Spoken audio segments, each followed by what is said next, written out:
GMNA uses artificial intelligence for generated speech, visuals, and production. AI-generated content may contain errors. Please verify important information before making decisions or taking action. Here are our top stories. A 27-year-old tree trimmer was fatally electrocuted while working on a low-voltage Hydro-Quebec line in Montreal, raising safety concerns for utility crews. Camille Dowsett has the full story. Emergency crews gathered around a fallen tree on a residential street in Montreal. The incident occurred on August 26, 2026, as the crew was pruning branches that threatened overhead wires. Officials say a 27-year-old tree trimmer was working on a low-voltage Hydro-Quebec line when the line made contact with his equipment, sending a lethal shock through his body. Witnesses heard a sudden crack as the current surged, and the worker collapsed before first responders could reach him. Paramedics pronounced him dead at the scene. Hydro-Quebec confirmed the line was de-energized shortly after the shock and has secured the area while investigating the circumstances. Police have opened an investigation into the workplace accident. The incident underscores the dangers faced by utility crews in the city's dense canopy. Camille Dowsett, GMNA News, Montreal.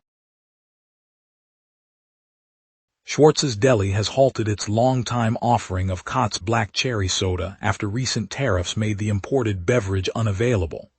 The iconic smoked meat shop, a staple for locals who pair its sandwiches with the cherry drink, announced the change this evening and is now serving a locally produced cola as a substitute. The new tariffs, imposed by the federal government, target the import of the soda, prompting Cott to suspend shipments to the province. Management said the decision was necessary to maintain menu consistency while they explore alternative suppliers. Patrons walking the historic downtown corridor will notice the swap on the menu board and in the soda fountain. The deli remains open for dinner service, and staff are fielding questions from regulars about the change. The shift highlights how trade policy can ripple through everyday food choices, reminding diners that global decisions affect even a simple soda pairing. An audit released today by the city's Auditor General shows Montreal residents are far from meeting the municipal landfill reduction goal. The report finds that the bulk of household waste continues to be sent to landfills, leaving the city well short of its objective to limit landfill disposal to 15% of total waste by the target year of 2030. With less than 4 years remaining, the audit warns that current diversion rates would require a dramatic shift to stay on track. City officials had pledged the 15% ceiling as part of a broader waste management strategy, but the findings indicate that existing recycling and compost programs are not achieving the necessary scale. The Auditor General recommends a comprehensive review of collection practices and increased public education efforts, though no specific policy changes have been announced yet. 42 major roadwork projects are set to begin this autumn across Greater Montreal, promising extensive traffic disruptions as the city tackles extensive improvements. Elise Marchand has the full story. 42 major construction projects are set to break ground across the Greater Montreal area this autumn, bringing widespread lane closures and detours. Workers will be tackling everything from bridge repairs to highway resurfacing, with crews operating around the clock on key arteries like the Des Carré, the Viaduct, and the Champlain. Commuters should expect longer travel times, especially during peak rush hours, as traffic lights are reprogrammed and temporary barriers redirect flow. Public transit routes will be adjusted to skirt the work zones, and drivers are urged to check real-time updates before heading out. The surge in activity follows the city's annual push to upgrade aging infrastructure before winter sets in. Elise Marchand, GMNA News, Plateau. 21 mayors from municipalities along the North Shore signed a mobility pact this morning, calling for reduced car dependence and expanded public transit for their residents. The agreement, signed at 10:27 Eastern Daylight Time, urges provincial authorities to prioritize new bus routes, rapid transit links, and fare integration across the region. Mayors said the upcoming provincial election provides a strategic window to shape transportation policy, hoping candidates will commit to concrete investments. The North Shore has long pressed for stronger transit connections to the island, citing congestion and climate concerns. By banding together, the municipal leaders aim to amplify their voice and pressure the government to deliver a more sustainable network before the vote. The pact will be presented to the Premier's office officially next week. Coming up, Culture Montreal seeks 3% of Quebec's budget for the arts, a bold move for our creative community. We will be right back. Every day, important stories happen across the city before any news crew arrives. Sometimes, the very first person at the story is you. When you witness something newsworthy, open the GMNA Citizen Reporter app and start your report. The app guides you through every step while your report is delivered directly to the GMNA newsroom. Every submission is reviewed by our editorial team, and approved reports may be featured on GMNA. Get the GMNA Citizen Reporter app today at my.gmna.ca.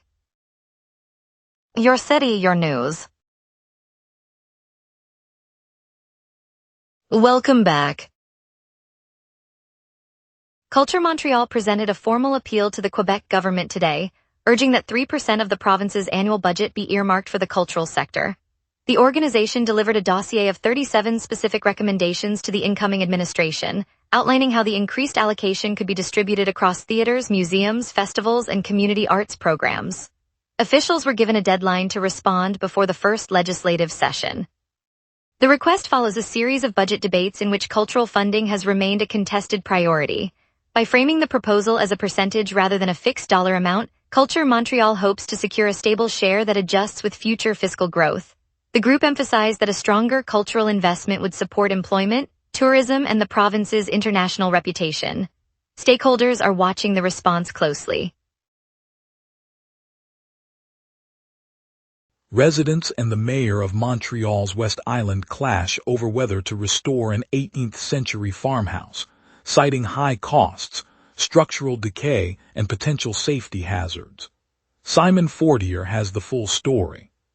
Residents and the mayor are locked in a heated debate over whether to restore a farmhouse that dates back to the 18th century in the West Island. Preservation advocates argue the building is a rare piece of the area's heritage, while a growing number of neighbors warn that the structure's crumbling walls and roof pose a public safety risk. The mayor has warned that leaving the deteriorating shell as it stands could become a hazard for pedestrians and nearby traffic. Cost estimates for a full renovation have sparked further concern, with some residents saying the price tag would outweigh any cultural benefit. The discussion continues at community meetings across the district. Simon Fortier, GMNA News, West Island. Quebec manufacturers and retailers have begun rolling out steep price reductions and coordinated boycott campaigns as a direct response to the fresh tariff regime announced by the United States under President Donald Trump. The new duties imposed earlier this month on a range of Canadian imports are prompting firms across the province to market Trump discounts, aimed at shielding domestic consumers from higher costs. Industry groups say the measures are intended to maintain competitiveness while signaling protest against what they view as unfair trade practices. Several automotive parts suppliers, dairy processors, and clothing exporters have joined a shared platform that advertises the discounts and encourages customers to avoid products subject to the American levy. Officials note the campaign remains active, with new participants expected to announce offers throughout the remainder of the month. Yesterday, the 901 Taschereau bus route began service on the south shore of Montreal, marking the first metropolitan line to unite previously separate transit zones. The new corridor runs across the region, linking former independent systems and giving riders a single fare structure for the first time. Officials said the line will streamline commutes between the boroughs of Longueuil, Brossard, and St. Lambert, cutting travel times and reducing the need for multiple transfers. The launch included a ribbon-cutting ceremony at the downtown terminal, where local dignitaries praised the project's role in fostering regional cohesion. The service replaces a patchwork of routes that forced passengers to buy separate tickets for each municipality. Early ridership reports show a steady flow of passengers, indicating strong demand for a unified transit network on the South Shore. Mayor Valérie Plante warns that recent United States tariffs on Canadian goods pose a serious threat to Montreal's economy, potentially undermining trade and jobs across the city. Camille Dowsett has the full story. Mayor Valerie Plante told reporters the recent U.S. customs duties on Canadian goods are a serious blow to Montreal's economy, describing the impact as extremely worrying. She said the new tariffs on steel, aluminum, and agricultural products could raise costs for local manufacturers, strain supply chains, and jeopardize jobs in the city's manufacturing and export sectors. The mayor warned that higher prices for imported components may force some businesses to delay expansion or cut back on hiring. She called on provincial and federal officials to intervene and seek relief, stressing that the city cannot absorb the shock without coordinated action.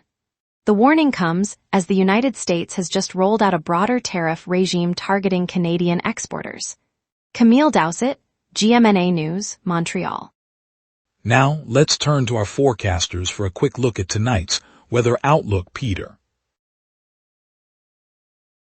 A deepening ridge over the Great Lakes is throttling moisture, leaving Montreal under a dry, stable night. On this date, the all-time heat mark sits at 32.9 degrees, set in 2021 during an unprecedented late summer heat wave that pushed the entire province into the upper 30s.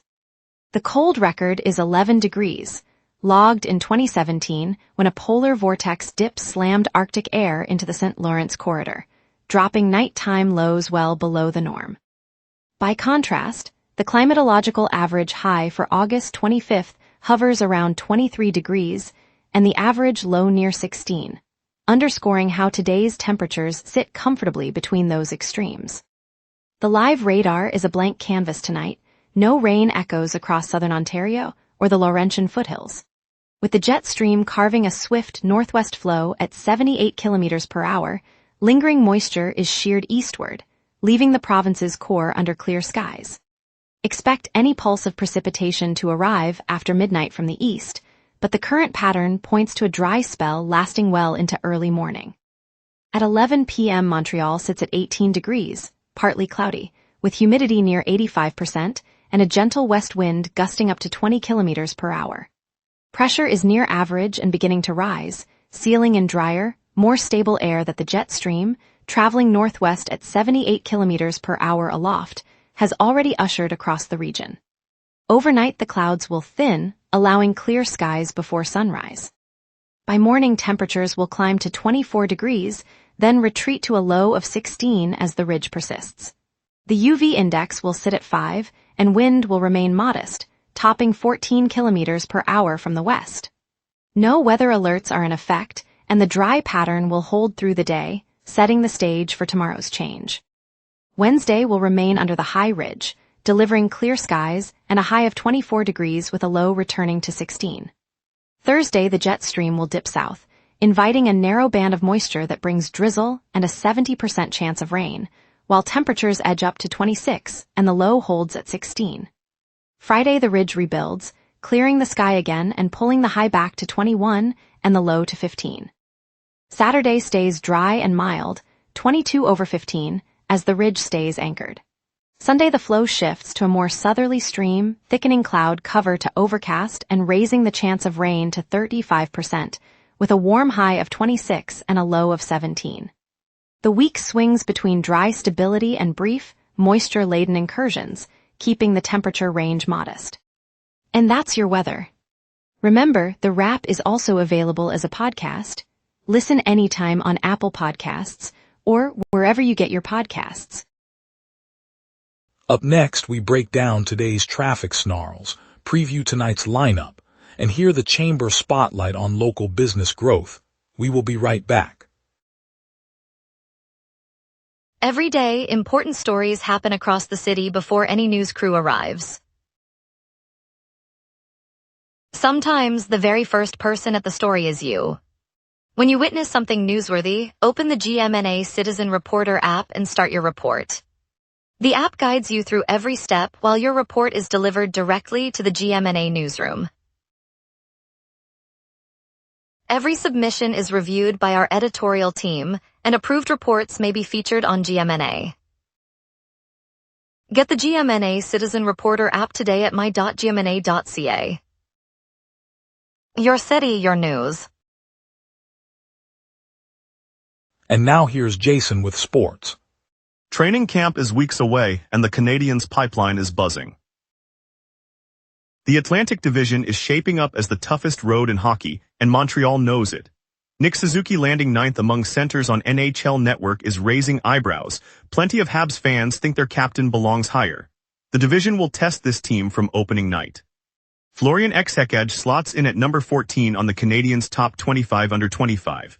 24 goals as a Laval Rocket rookie, then 17 goals and 12 assists the following season.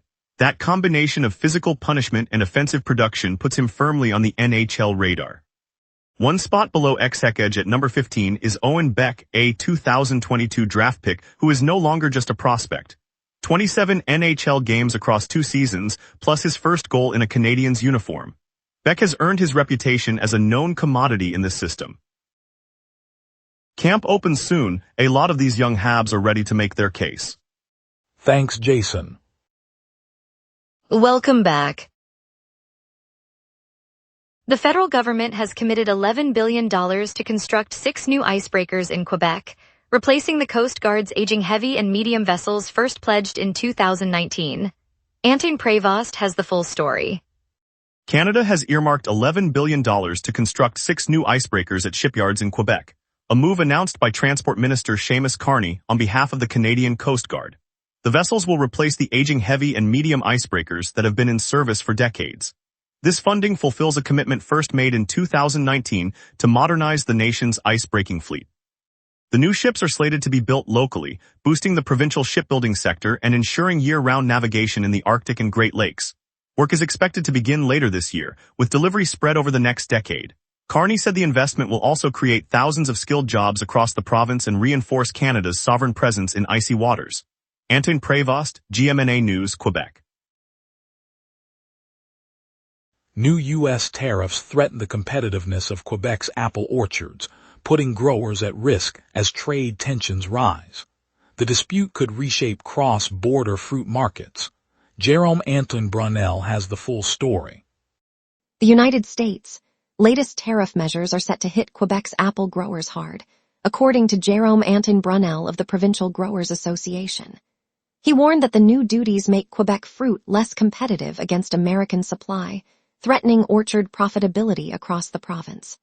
The move comes amid a broader trade dispute between the two neighbors, where Washington has rolled out additional tariffs on a range of Canadian products. While the tariffs target other sectors, Brunel says the ripple effect will reach the apple industry, forcing producers to either absorb higher costs or face reduced market share. He added that the association is monitoring the situation closely, hoping for a swift resolution in the coming weeks. Elise Marchand, GMNA News, Quebec. Dolly Rebecca Parton, 80, has died. The beloved country music icon left a 7-decade career that reshaped the sound of America and the lives of countless fans. She sold more than 100 million records worldwide, a catalog of chart-topping hits that still fills radio airwaves and concert halls.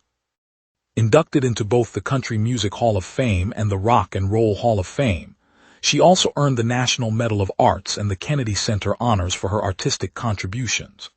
Beyond the stage, Dolly built Dollywood in Pigeon Forge, creating jobs and a destination, and she devoted herself to philanthropy, supporting literacy, disaster relief, and countless charities. Her legacy is love, compassion, and resilience, inspiring generations of artists and listeners alike. She will be remembered with gratitude. Thanks for joining us, Montreal. Today's pact signed by North Shore mayors to boost transit ahead of the election highlighted the region's commitment to better connectivity. Stay tuned for more stories tomorrow as we keep you informed and connected. See you then, and have a great evening.